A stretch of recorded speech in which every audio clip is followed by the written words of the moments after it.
Hi, this is Julie with Beadaholique, and this is the third installment on our series on how to do Soutache bead embroidery, going over some basic steps. And in this series, we're going to make this earring from start to finish. In the first two segments, we learned how to add a bead, how to start our soutache, make shaping stitches around the outside so that it goes ahead and lays tight against the bead, and then we learned how to make a two-sided join. This whole time we've been using our same needle and thread. We haven't tied any actual knots. And now with our thread exiting to the left of our main bead, our center bead, I'm going to show you how to add another bead, which is going to be making your first like side swirl, and then I'm going to show you how to end your stack so that we can make the first half of this earring. So to do that, we want to grab another bead, and I'm going to use this little 4mm bead right here. Go ahead and slide it down so it rests right up against where your two-sided join was. Separate out your soutache cords so you have 3 on one side and 3 on another side. As you do more soutache, there's a lot of different options you can do. You can separate them out any which way you like, add beads in between. But for this basic one, I want you to keep your 3 together on each side. Now go ahead and just wrap them around that little bead and take note where the hole is in relation to where the threads are. So right there is where we want to place our needle, going through all 3 of our soutache braids, coming out the center where that little groove is on the outer one, or what we are going to turn into the outer one, which was the inner one before.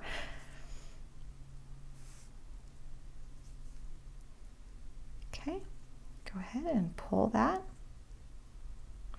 So you've made your first bend, and now we need to make a couple shaping stitches before we can pull all of these cords to the back side and tie them off. So remember to make a shaping stitch. We're going to go on the outside, down through all 3 of them, again coming out that middle core. You always want to stay in the middle. It's going to hide your stitches. It's also going to make it so that it's more stable. We're going to go up,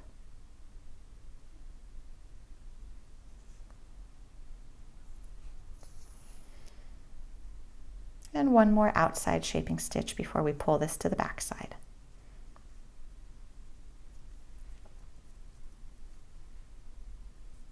So now those are going to be held together, much more so than up here you can see. So now what I want you to do is I want you to actually take your cords and pull them to the back side, like so.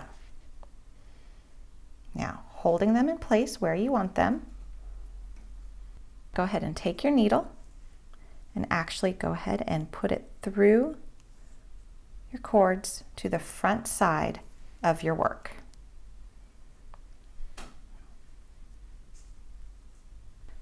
Insert your needle back down through your work, now going from the front to the back, and go ahead and try to get your needle as close to your exit point as possible because you don't want your threads to show, and go all the way through. And now you've come back up. Make sure your cords are still how you want them. They've got that nice swirl to them. And go back down, but make sure you go back down through one that has not been tacked down already. And again, go from the back to the front, all the way through, and pull.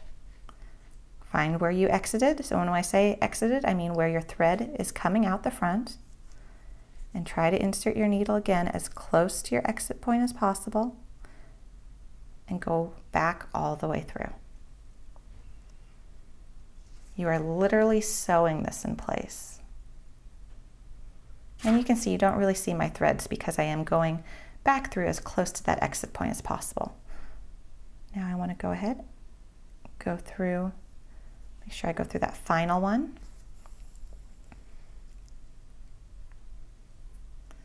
I'm going to cover the back side, so I'm not all that concerned about what the back is going to look like. I don't want it lumpy, but does not have to be pretty. Okay, and I'm going to do one more for good measure.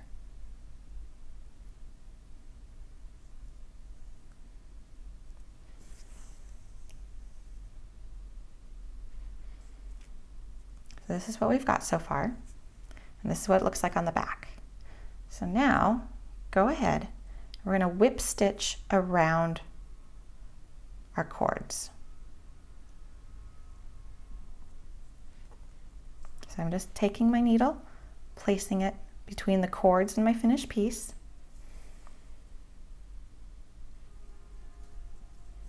Pulling it up, catching it there, and now I'm going to actually start to go through my cords and whip stitch it in place. I'm trying to do it fairly close up because I'm going to have to trim all these cords here in a few minutes, and I don't want my whip stitches out here.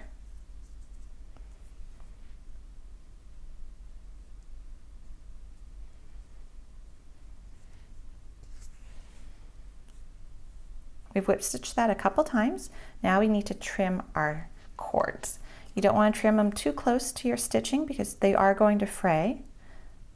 I do about 1/4 of an inch, a little bit less actually. All right, now here's a little tip. Because they are going to fray so much, I'm going to actually trim them up just a little bit more. And now I'm going to tack them down.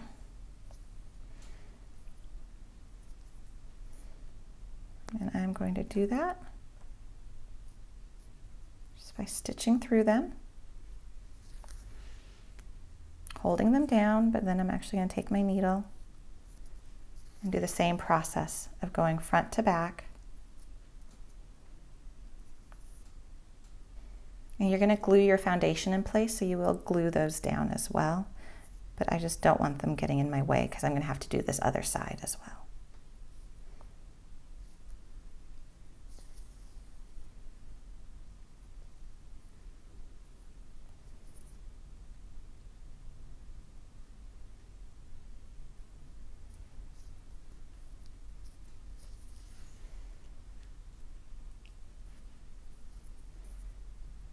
After this one, I feel like those are nice and secure. They're not going to go anywhere.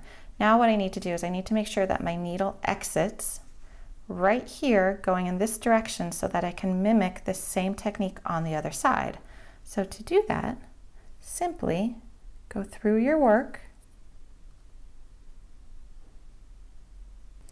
and just make it so that your needle exits where you want.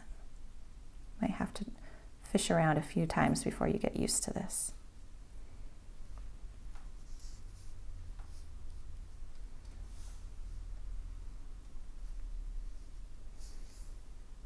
Okay, so now what you're going to do is you're going to pick up another bead, and I'm going to do this off camera because it's the exact same technique as the other side. You take that bead, you again wrap it around, you do your shaping stitches, and you tie it off in the same exact manner as you did on this back of this one. So go ahead and do that, and then when we come back, I'm going to show you how to make a bridge with some little beads right here, which is going to add a decorative element, and it's also going to help to secure your join as well. So that's what we'll do in part 4 of this series on Soutache.